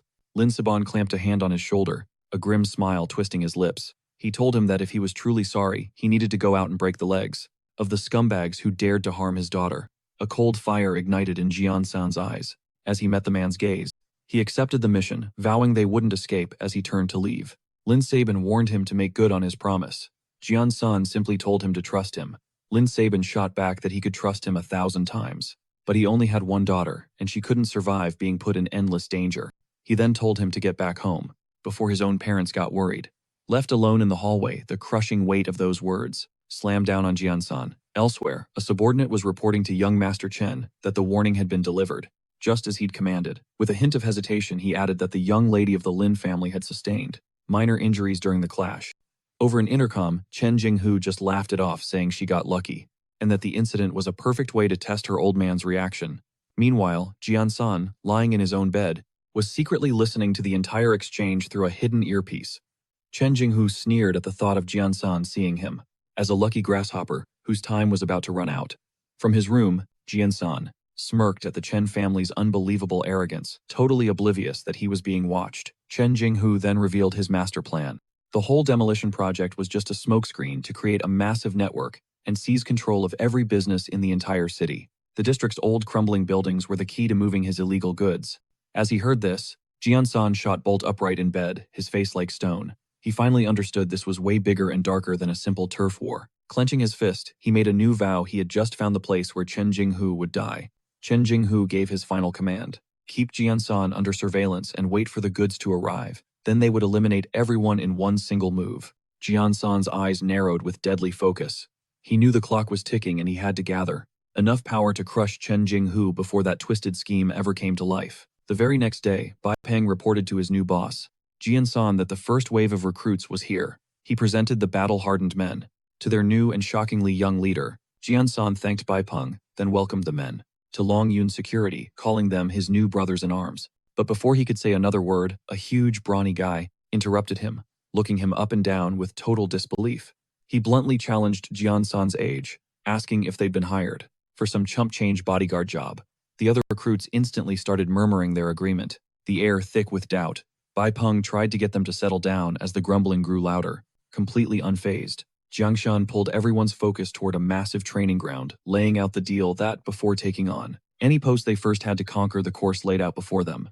Another dude scoffed at the sight of the obstacle course, flexing about his past military cred. He got right in Jiangshan's face, completely offended. At the idea that his skills were even being questioned, Jiangshan calmly explained the training's real purpose: to protect clients and themselves, all while staying within the law. Then he announced he was about to smoke the entire course in a flash. Jiangshan expertly slapped a pistol together, gave Bai Peng the nod to start the timer, and poised himself for the signal. Jiangshan exploded into motion. Bai Peng started shouting out the seconds. He blitzed through the obstacle course with insane speed and agility, vaulting, sliding, and clearing every barrier flawlessly.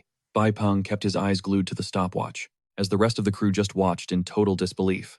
The seconds ticked by, but Jiangshan showed zero signs of slowing down. The guy from before couldn't process what he was seeing, admitting that Jiangshan was on a whole other level as he completed the entire course. Jiangshan raised the weapon and fired, nailing a perfect bullseye on the target. Bai Peng smashed the stopwatch button. The timer read an unbelievable 57 seconds, with the final record clocking in at 58 seconds. A single paintball was splattered dead center on the target. When the dust settled, Bai Peng and the others just stared, completely shell-shocked. The man in the black shirt was still tripping, nodding and admitting the course wasn't short no matter how it looked. He had to remind himself that he'd already acknowledged Jiangshan's explosive power was impressive, but he was still skeptical, pointing out that the kid looked like he belonged in high school. Jiangshan stepped forward and confirmed it. Yep, just a student. He scanned the group of hardened soldiers with a confident smirk, pistol still in hand. He laid down the gauntlet, making it clear that at the bare minimum, they had to be faster than him. Otherwise, he wouldn't feel right sending them out on a live mission. The men, led by the buff dude in the black shirt, started getting visibly irritated. Jiangshan straight up questioned their professionalism, claiming that if they couldn't even protect themselves, they had no hope of protecting a client. Triggered by what he saw as pure arrogance, the man snapped and rallied the other guys, swearing he'd show their new boss what a real soldier was made of. The men roared in agreement, hyped up and ready to prove themselves. With his crew assembled, Jiangshan's expression turned to ice. He thought about his true target, Chenju, and made a silent vow to personally demolish his entire network and all his ambitions. Over at a local apartment complex, the quiet was shattered by the sharp, repeated sound of a doorbell. A woman cracked open her door to find Bai Peng and Jiangshan, who were rocking deceptively friendly smiles. Bai Peng claimed they were recruiting for a new security firm, but he quickly pivoted the conversation to the neighborhood's public safety, listing off common issues like protection rackets and thefts. He watched the woman's reaction like a hawk, and suddenly, his friendly act vanished, his expression hardening as he dropped the one question that mattered: had anyone gone missing? A cold sweat slicked the woman's face as raw panic flashed in her eyes. She denied everything, shouting that they were fine before slamming the door right in their faces.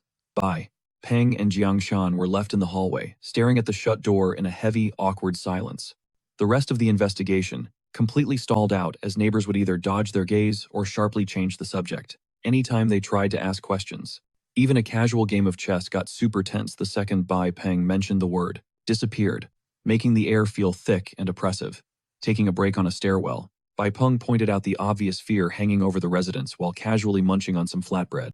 Jiangshan agreed, but then he cut to the chase, demanding to know what they were really investigating.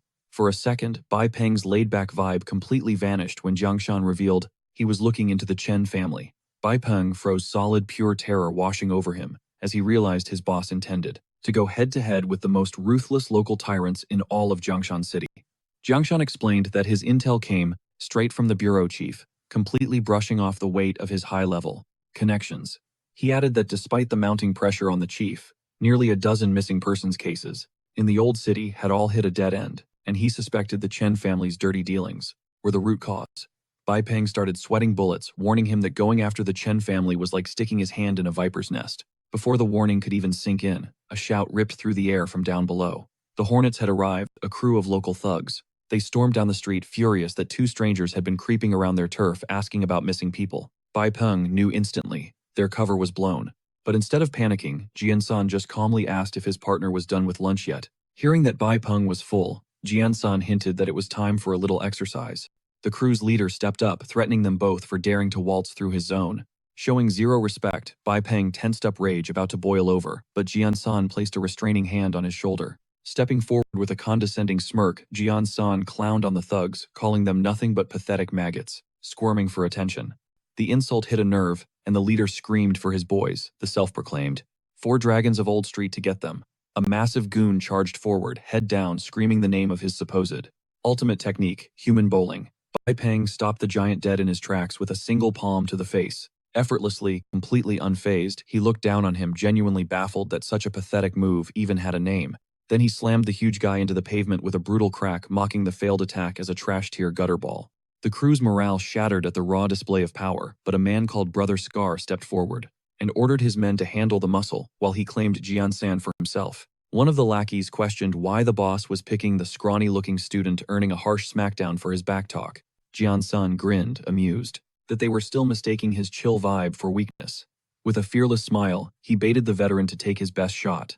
Brother Scar absolutely erupted, lunging forward with pure killing intent. Jian-san's smile vanished, instantly replaced by a bone-chilling coldness. He unleashed a devastating counter, his fist connecting with explosive force, caving in the thug's face. The impact launched the man airborne, his body flailing like a rag doll. Before gravity took over, he smashed into the ground with a sickening, bone-shattering crunch, landing right in the middle of the fight and sparking horrified screams from his allies.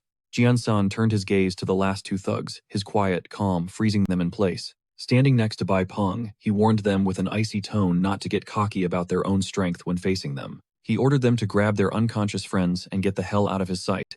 Immediately, dripping sweat, realizing they stood zero chance, the thugs scrambled to agree and hauled the bodies away. When the dust settled, Bai Peng shot Jian-san, a look confused why he'd let the enemies just walk when they could have been interrogated. Jian-san started to walk off, casually asking if Bai Peng had ever been fishing. Patience, he explained, is everything, and yanking the line too soon just spooks the catch. A dangerous glint in his red eyes revealed his true strategy. Sometimes it's better to let one fish swim free, so it can lead you to the entire school. A few minutes after the brawl, Jian-san spotted the scarred survivor slinking away and gave the signal to tail him. The target said goodbye to his buddy, totally clueless that he was being followed. Wincing in pain, the man limped off alone, leaving the residential block behind and ducking into a side alley. Bai Peng was sketched out by the detour, but Jian-san knew this shady behavior was exactly what they were looking for. They tracked the man through a field of rubble. Jian-san and Bai Peng ducked behind a wall, watching as their prey met up with a black truck. A guy in a blue shirt came out to meet him, and the thug immediately jumped into the vehicle. Staying low behind the cracked stone wall, they both locked their eyes on the action at the back of the truck.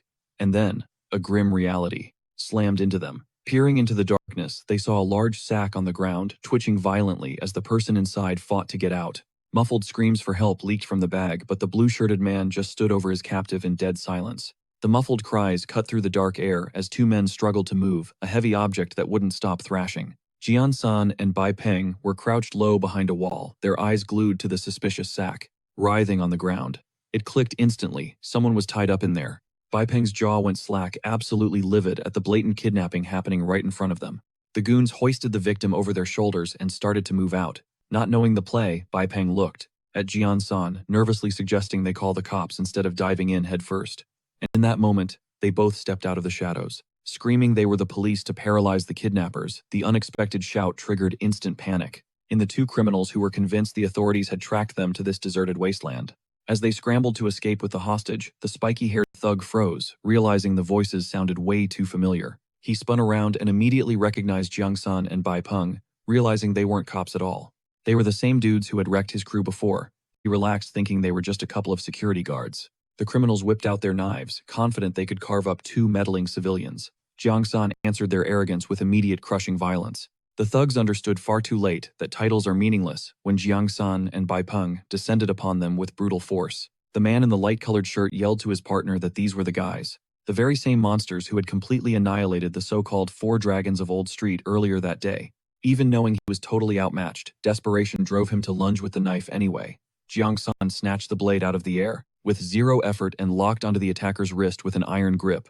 Cold sweat drenched the criminal's face. As he stared into Jiang-san's eyes and felt the immense, terrifying gap in their power, the showdown ended with a single punch, straight to the jaw that sent him flying. His body bounced off the pavement before skidding to a dead stop. The one they called Brother Scar watched in pure horror as his partner lay unconscious, screaming that he had warned him about how strong these men were. Shaking with fear, he tried to justify himself, claiming he did everything he could to dodge this fight. Suddenly, a heavy hand clamped down on his shoulder, freezing him in place. Bai Peng was standing right behind him, saying his name, with a mocking tone and leaning in with a dark question. His grip tightened, crushing any hope of escape. With a dangerous smirk, Bai Peng brought up the so-called Jianghu Code about sharing both blessings and disasters, taunting the tough guy act the thug had been putting on just moments before. Fear sent a river of cold sweat down Scar's spine, as Bai Peng commented, in an almost playful tone, that they'd shared enough disasters for one day, pretending he'd forgotten something. Bai Peng decided to cut the chat short and knocked him out with one swift blow. With both criminals down for the count, Jiang San shifted his focus to the sack that was still desperately squirming. He knelt down and reassured the captive inside that they were safe now, as he quickly undid the knots. When he ripped open the bag, he was completely stunned. His eyes shot wide as he recognized the face in front of him. He couldn't believe it. It was an old acquaintance. Jiang San whispered the name Jiang Tianli, staring at the bound and gagged man, who he hadn't seen in years. Tears streamed down Jiang Tianli's face as he looked at his savior, overwhelmed with relief and shame. Jiang San demanded to know how he had ended up in such a miserable state. Back at the police station, an officer explained that the former young master's family had fallen from grace after several arrests, followed by eviction, and eventually homelessness. He added that Jiang Tianli had nearly been kidnapped a second time just before the rescue. Jiang San changed the subject, demanding information on Brother Scar and his crew. The officer reported they were just hired muscle, but the interrogation had revealed a crucial piece of intel. The human cargo was headed for the Zhongfen warehouse district. Jiang San's eyes turned to ice as he instantly connected that place to the Chen family. The officer confirmed that the warehouse belonged to them, even though it operated as a legitimate business on the surface. Jiang San knew they couldn't move against the Chen family without rock-solid evidence. He then followed the official into Director Dong's private office to discuss the case in greater detail. A map was spread out on the desk, and he drew the director's attention to the layout of the city's old district. He traced a direct line to the Zhongfen warehouse and pointed out an abandoned railway that connected the 2 points. He realized the gang was exploiting the chaos of the demolition zone and the old infrastructure to forge a secret transportation channel. Certain of his deduction, Jiang San told Director Dong to request a search warrant immediately. The director hesitated, wiping sweat from his brow, while muttering that the situation wasn't so simple. He revealed that someone high up had ordered him to be extremely cautious with any cases involving the Chen family. He turned away, letting out a heavy sigh from the pressure he was under.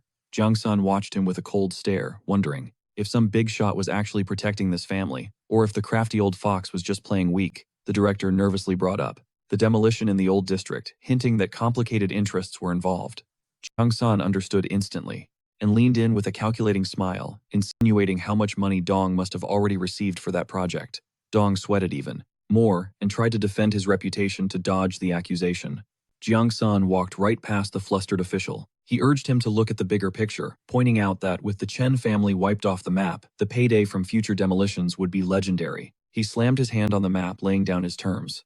That entire pie, he declared, belonged to them, and they'd be the ones deciding how to slice it. He spelled it out: the Chen family was a knife to their throats, cutting them off from the real money. He then challenged him, was he really going to settle for table scraps when he could take the whole feast? The question rocked the director, leaving him visibly shaken. Jian San roared at him, demanding to know if he had the guts to go all in just once in his damn life.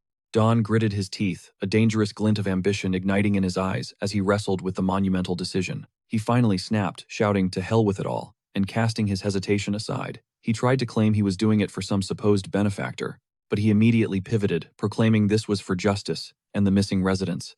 He struck a defiant pose, vowing he would not tolerate this evil any longer. Jian San watched this sudden 180 with a sly smirk and offered to handle any heat that might come down from the top brass. A quiet chuckle escaped Jian San. He was thrilled to hear the director spouting the exact lines he needed him to. Now that the director was on board, Jian San held out his hand, demanding the one thing he required to proceed: the official document green-lighting his collaboration with the police investigation. When Director Don paused for a fraction of a second, Jian San's eyes narrowed, questioning if the man was already thinking of bailing on their agreement, the one they had just made. Don flinched as panic surged through him, clutching his head. He quickly backpedaled, swearing he wasn't backing out and had just been slow on the uptake. He forced a nervous laugh to cut the tension, but the smile died on his lips as he tacked on a somber warning.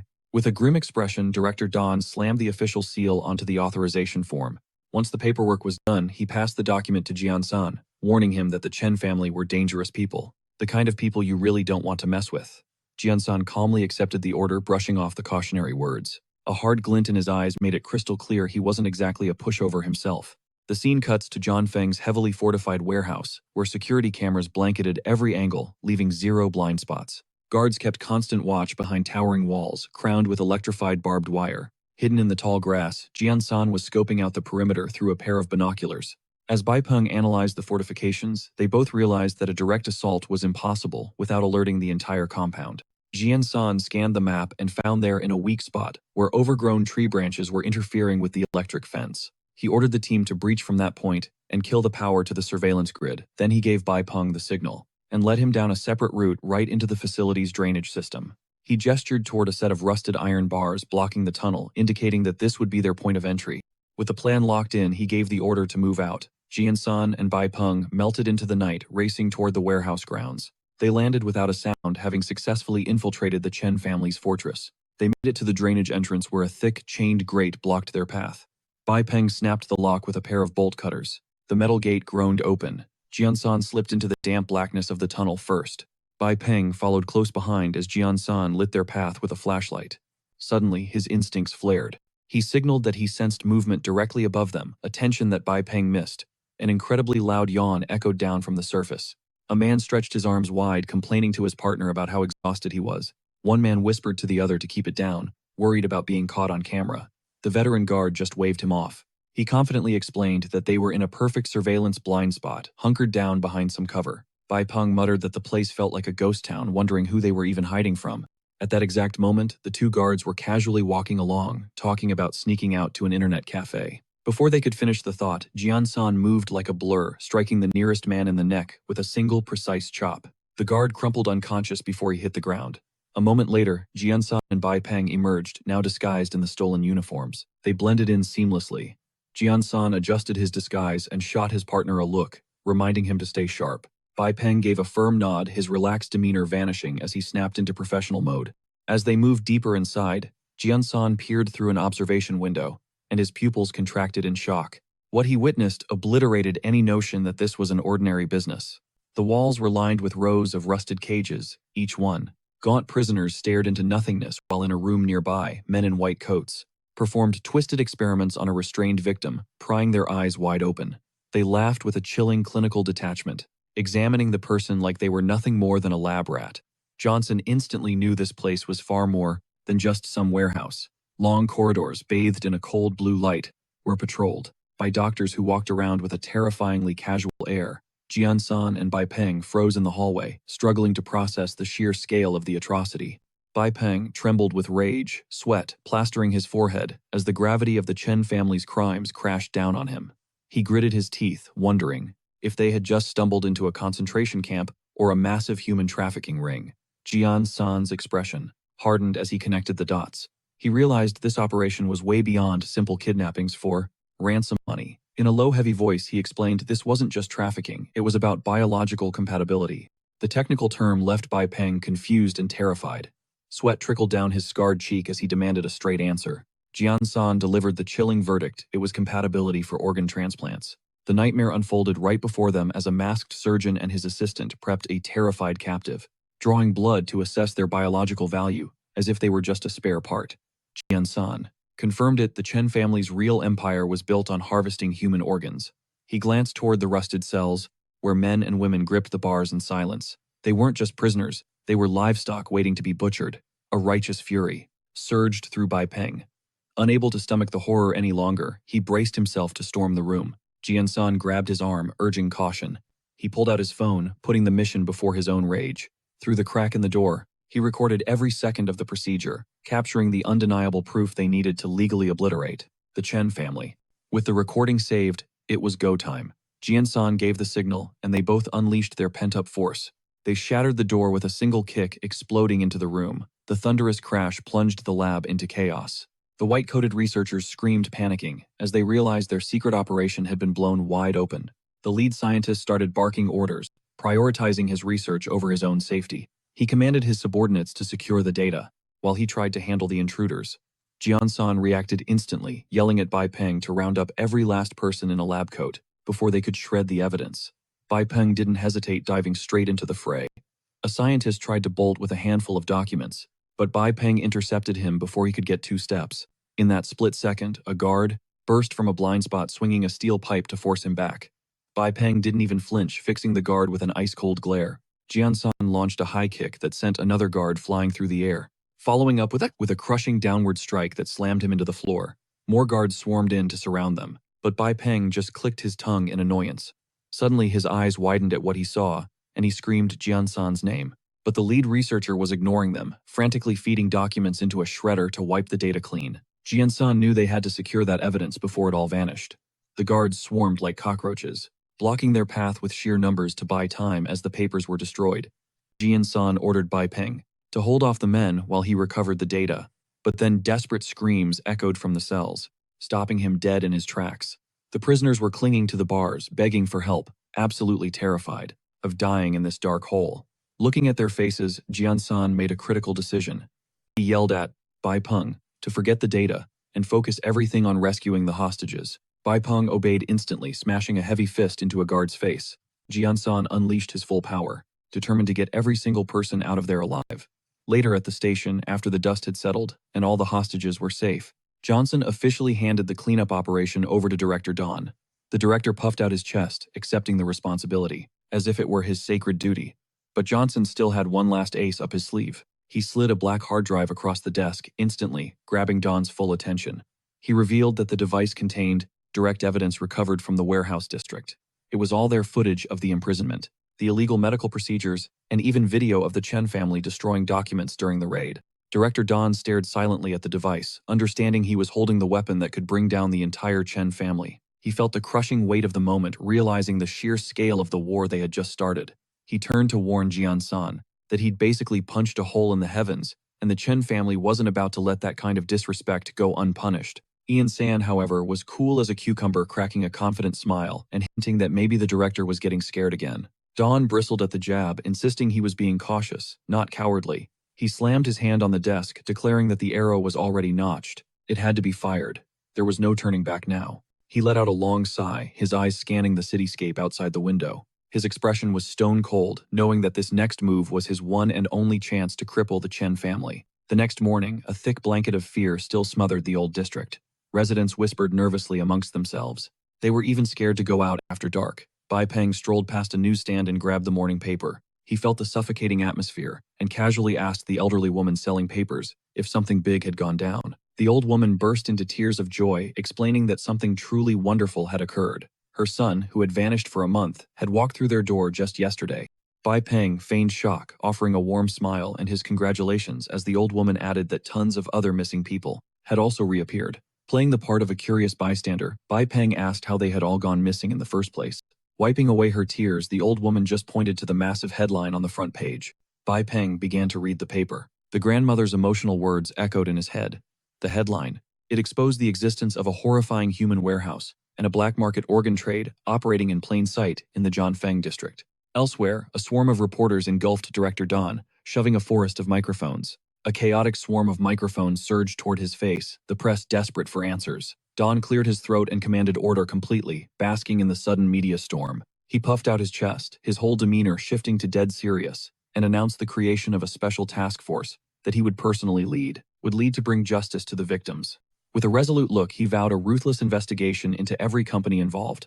One reporter cut straight to the chase, asking about the rumors connecting this whole nightmare to the powerful Chen family. Don didn't even flinch, declaring that it didn't matter who was protecting these criminals, they would all face the law. Flashing a wide grin and a thumbs up, he proclaimed that his team represented absolute justice.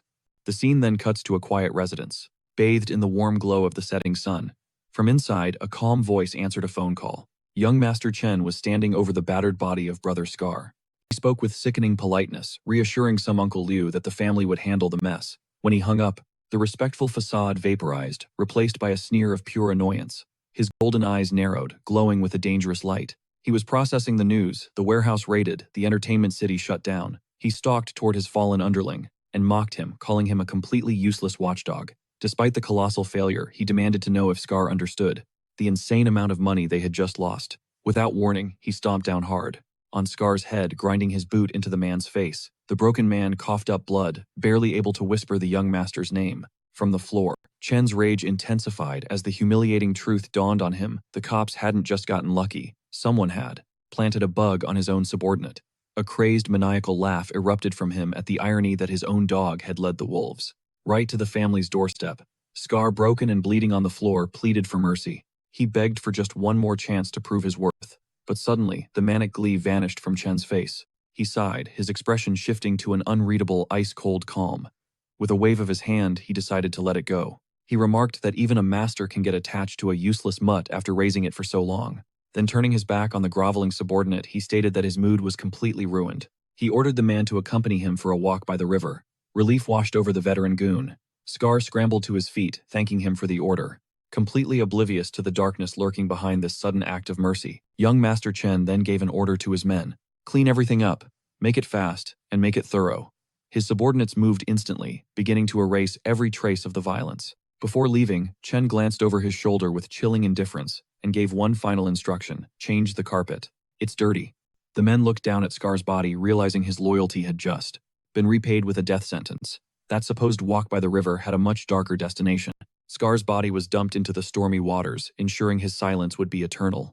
In the howling wind and pouring rain, Chen's men shoved a heavy barrel to the edge of a cliff and heaved it over into the raging sea. The container slammed into the surface and was swallowed by the black depths near the shore. All clear, a subordinate reported, bowing low to young Master Chen, but Chen just let out a massive yawn completely over the night's tedious work. With a lazy flick of his wrist, he dismissed his men. He then sank into the plush leather of his car's back seat, ready to bounce. He was about to leave the grim scene behind, but the driver hesitated, holding up a screen with a seriously worrying report. Chen glanced at the display, his eyes locking onto the internal security feed from the warehouse. What he saw demanded his full attention. An underling passed him a tablet showing the footage. His focus zeroed in on a lone figure moving through the chaos, a figure he knew instantly. The man who had single-handedly trashed their entire operation. He tapped the screen, jogging his memory for a name. Then it clicked. The name slid from his lips like venom: Jin-san. His face twisted into a mocking sneer. How pretentious. A name that basically meant he wanted to rule the world. His man quickly explained that this Jean-san owned a private security company. And get this, he had deep ties to the police. The report confirmed it. The warehouse assault was a targeted strike organized by his squad. The driver started to ask for orders, but Chen cut him off with a low rumbling chuckle that slowly started to fill the entire car. For Chen, this wasn't a threat, it was high-stakes entertainment. Young Master Chen's body shook with uncontrollable manic laughter. The insane sound bounced off the interior before he abruptly cut it off. A cold, sharp smile plastered on his face. This unexpected resistance was genuinely amusing to him. A sinister violet glow flared in his eyes. Then a crucial realization hit him. Jean-san isn't here.